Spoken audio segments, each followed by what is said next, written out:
Delimitation Karnataka ವಿರೋಧಿ ನಿಲುವು ತಾಳ್ತಾ JDS. Delimitation JDS ಬೆಂಬಲ ಆಕ್ರೋಶ ಈಗ ಸ್ಫೋಟವಾಗ್ತಾ ಇದೆ.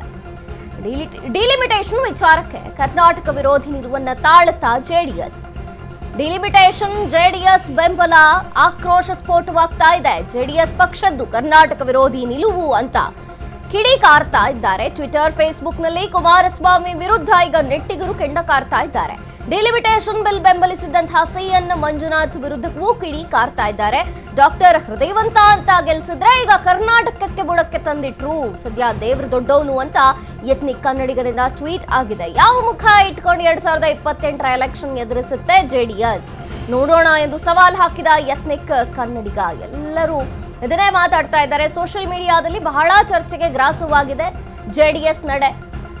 ಚರ್ಚೆ ಶುರುವಾಗಿದೆ ಈಗ ನೆಟ್ಟಿಗರು ಆಕ್ರೋಶವನ್ನು ವ್ಯಕ್ತಪಡಿಸ್ತಾ ಇದ್ದಾರೆ. ಹಾಗಾದ್ರೆ ಜೆಡಿಎಸ್ ತಾಳಿದಂತಹ ನಿಲುವು ಕರ್ನಾಟಕದ ವಿರೋಧಿಯೇ? ಡಿಲಿಮಿಟೇಷನ್ಗೆ ಈಗ ಜೆಡಿಎಸ್ ಬೆಂಬಲ ಅನ್ನುವಂತಹ ವಿಚಾರಕ್ಕೆ ಆಕ್ರೋಶ ಸ್ಫೋಟವಾಗ್ತಾ ಇದೆ. ಜೆಡಿಎಸ್ ಪಕ್ಷದ್ದು ಕರ್ನಾಟಕ ವಿರೋಧಿ ನಿಲುವು. ಕುಮಾರಸ್ವಾಮಿ ವಿರುದ್ಧ, ಜೆಡಿಎಸ್ ವಿರುದ್ಧ ಟ್ವಿಟರ್, ಫೇಸ್ಬುಕ್ ಎಲ್ಲ ಸೋಷಿಯಲ್ ಮೀಡಿಯಾ ಖಾತೆಗಳಲ್ಲೂ ಈಗ ಚರ್ಚೆ ಶುರುವಾಗಿದೆ. ಇನ್ನು ಸಿಎನ್ ಮಂಜುನಾಥ್ ವಿರುದ್ಧವೂ ಆಕ್ರೋಶ ಸ್ಫೋಟಗೊಂಡಿರುವಂತದ್ದು.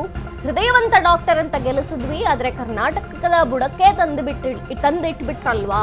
2028ರ ಎಲೆಕ್ಷನ್ ನಲ್ಲಿ ಯಾವ ಮುಖ ಇಟ್ಕೊಂಡು ಜೆಡಿಎಸ್ ಗೆಲ್ಲುತ್ತೆ, ಯಾವ ಮುಖ ಇಟ್ಕೊಂಡು ಸ್ಪರ್ಧಿಸುತ್ತೆ, ಹೀಗೆಲ್ಲ ಈಗ ಸೋಷಿಯಲ್ ಮೀಡಿಯಾದಲ್ಲಿ ಈ ವಿಚಾರ ಚರ್ಚೆ ಆಗ್ತಾ ಇದೆ. ಮತ್ತು ಜೆಡಿಎಸ್ ತೆಗೆದುಕೊಂಡಂತಹ ನಿಲುವು, ಜೆಡಿಎಸ್ನ ನಡೆ ಬಹಳಷ್ಟು ಆಕ್ರೋಶಕ್ಕೆ ಕಾರಣವಾಗ್ತಾ ಇದೆ. ನೆಟ್ಟಿಗರು ಚರ್ಚೆ ಮಾಡ್ತಾ ಇದ್ದಾರೆ. ಹಾಗಾದ್ರೆ ಜೆಡಿಎಸ್ ತಾಳಿದಂತಹ ನಿಲುವು ಸರಿಯೋ ತಪ್ಪೋ? ಇನ್ನು ಡಿಲಿಮಿಟೇಷನ್ ವಿಚಾರಕ್ಕೆ ಜೆಡಿಎಸ್ ಈ ನಿಲುವನ್ನ ಜೆಡಿಎಸ್ನಿಂದ ನೆಟ್ಟಿಗರು ಎಕ್ಸ್ಪೆಕ್ಟ್ ಮಾಡಿರಲಿಲ್ಲ ಅಂತ ಒಟ್ಟಾರೆ ಸೋಷಿಯಲ್ ಮೀಡಿಯಾದಲ್ಲಿ ಚರ್ಚೆ ಆಗ್ತಾ ಇರೋದು. ಒಂದು, ಕುಮಾರಸ್ವಾಮಿ ಅವರು ಈ ಡಿಲಿಮಿಟೇಷನ್ಗೆ ಸಪೋರ್ಟ್ ಮಾಡ್ತಾರೆ ಅನ್ಕೊಂಡಿರ್ಲಿಲ್ಲ ಅನ್ನುವಂಥದ್ದು, ಮತ್ತು ಇಡೀ ಜೆಡಿಎಸ್ ಪಕ್ಷ ಈ ನಿಲುವನ್ನು ತಾಳಿದ್ದು, ಮತ್ತು ಡಾಕ್ಟರ್ ಸಿ ಎನ್ ಮಂಜುನಾಥ್ ವಿರುದ್ಧವೂ ಕೂಡ ಬಹಳಷ್ಟು ಆಕ್ರೋಶ ವ್ಯಕ್ತವಾಗ್ತಾ ಇದೆ. ಯಾವ ಮುಖ ಇಟ್ಕೊಂಡು 2028ರ ಎಲೆಕ್ಷನ್ ಅನ್ನ ಜೆಡಿಎಸ್ ಎದುರಿಸುತ್ತೆ ನೋಡೇ ಬಿಡೋಣ ಅಂತ ಈಗ ಎತ್ನಿಕ್ ಕನ್ನಡಿಗರೆಲ್ಲರೂ ಸಪೋರ್ಟ್ ಮಾಡ್ತಾ ಇದ್ದಾರೆ, ವಿರೋಧ ವ್ಯಕ್ತಪಡಿಸ್ತಾ ಇದ್ದಾರೆ. ಅಂದ್ರೆ ಈಗ ಒಬ್ಬ ನೆಟ್ಟಿಗ ಅದಕ್ಕೆ ಕಮೆಂಟ್ ಮಾಡಿ ವಿರೋಧವನ್ನ ವ್ಯಕ್ತಪಡಿಸಿದ್ರೆ ಬಹುಶಃ ಎಲ್ಲ ಕನ್ನಡಿಗರು ಅಂತ ಹೇಳಿದವರಂಥ ಎಲ್ಲ ಖಾತೆಗಳಿಂದಲೂ ಕೂಡ ಅದಕ್ಕೆ ಬೆಂಬಲ ವ್ಯಕ್ತವಾಗ್ತಾ ಇದೆ, ಸಪೋರ್ಟ್ ಸಿಗ್ತಾ ಇದೆ ಆ ಒಂದು ವಿಚಾರಕ್ಕೆ ಸಂಬಂಧಪಟ್ಟಂತಹ ಟ್ವೀಟ್ಗೆ. ತದನಂತರ ಏನು ಜೆಡಿಎಸ್ ವಿರೋಧವಾಗಿ ಟ್ವಿಟರ್ ಇರ್ಬೋದು, ಫೇಸ್ಬುಕ್ ಇರ್ಬೋದು, ಬಹಳಷ್ಟು ಖಾತೆಗಳಲ್ಲಿ ಡಾಕ್ಟರ್ ಸಿ ಎನ್ ಮಂಜುನಾಥ್ ವಿರುದ್ಧ ಕಿಡಿಕಾರ್ತಾ ಇದ್ದಾರೆ ನೆಟ್ಟಿಗರು.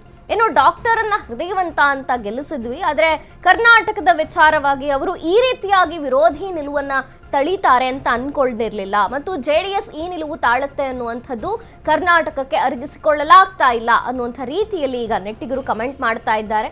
ಮತ್ತು ಬರುವಂತಹ ಎಲೆಕ್ಷನ್ ಏನಿದೆ ಈ ವಿಚಾರಕ್ಕೆ ಸಂಬಂಧಪಟ್ಟಂತೆ ಯಾವ ಮುಖ ಇಟ್ಕೊಂಡು ಜೆಡಿಎಸ್ ಎಲೆಕ್ಷನ್ನ ಸ್ಪರ್ಧಿಸುತ್ತೆ ಅಂತ ಕೂಡ ನೆಟ್ಟಿಗರು ಚರ್ಚೆ ಮಾಡ್ತಾ ಇದ್ದಾರೆ ಸೋಷಿಯಲ್ ಮೀಡಿಯಾದಲ್ಲಿ.